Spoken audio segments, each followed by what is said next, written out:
We still don't know what dessert it will be named after, but Google has just revealed the major new features that you can expect to see in the next Android version, codenamed Q. Hello guys, my name is Vic with Phone Arena, and Android Q Beta 3 is available on more devices than any other Android beta before. We have already installed it on our Google Pixel 2 XL, so it's time to take a closer look.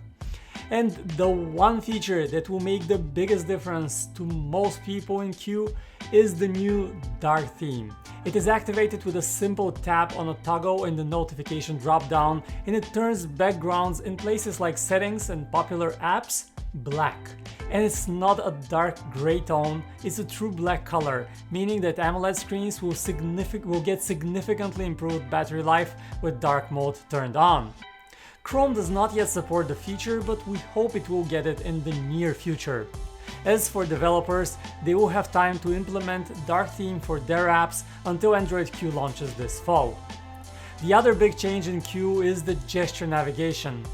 Pi was the first Android version to natively support gestures, but it was a mix of tapping buttons and gestures and not a true gesture navigation. It felt unfinished and just not very good.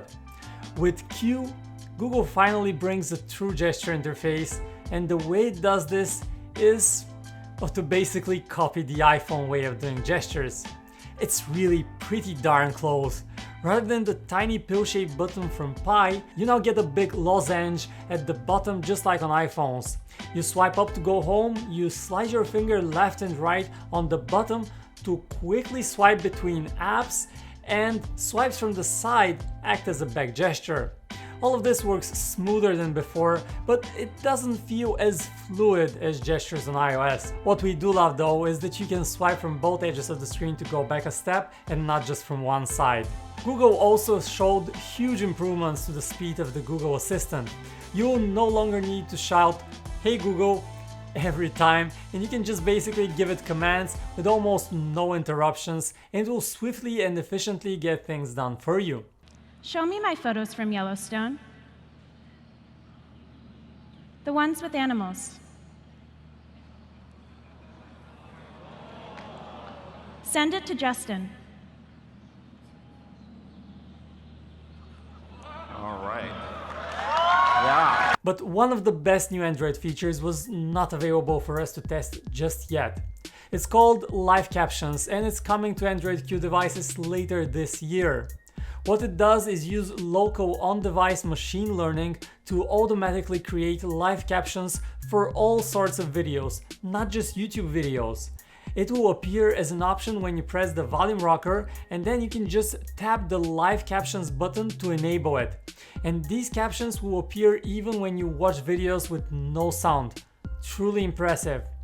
Hey cutie, do you want to give your puppy a hug? Oh, I guess not. Puppy is walking away. Now this brings us to privacy, which is a big focus for Google this year. Android Q will come with more transparent privacy controls, and you will be able to go into settings and see a full list of which apps use your location, for example, and easily disable some of them. I bet you will be surprised to see how many apps get your location without you ever knowing. Google is also again changing the way you handle notifications. With Q, a swipe left will clear a notification, while a swipe right would not clear it, but will instead show you new options to customize how intrusive notifications are. This is truly very detailed control, but we're starting to wonder whether so much control will not be a bit too much for the regular user. We'll see. What else is new? Google is bundling parental controls right into Android, so parents have control over how much time their kids spend on their phones. A cool new feature here is a 5-minute extra allowance for kids for those times when Junior asks for just 5 more minutes.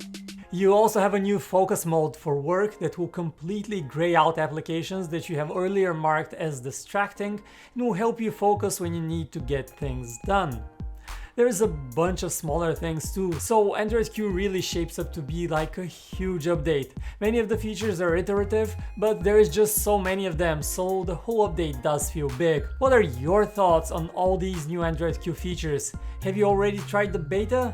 My name is Vic, thanks for staying with us for this overview, and I will talk to you next time, right here on Phone Arena.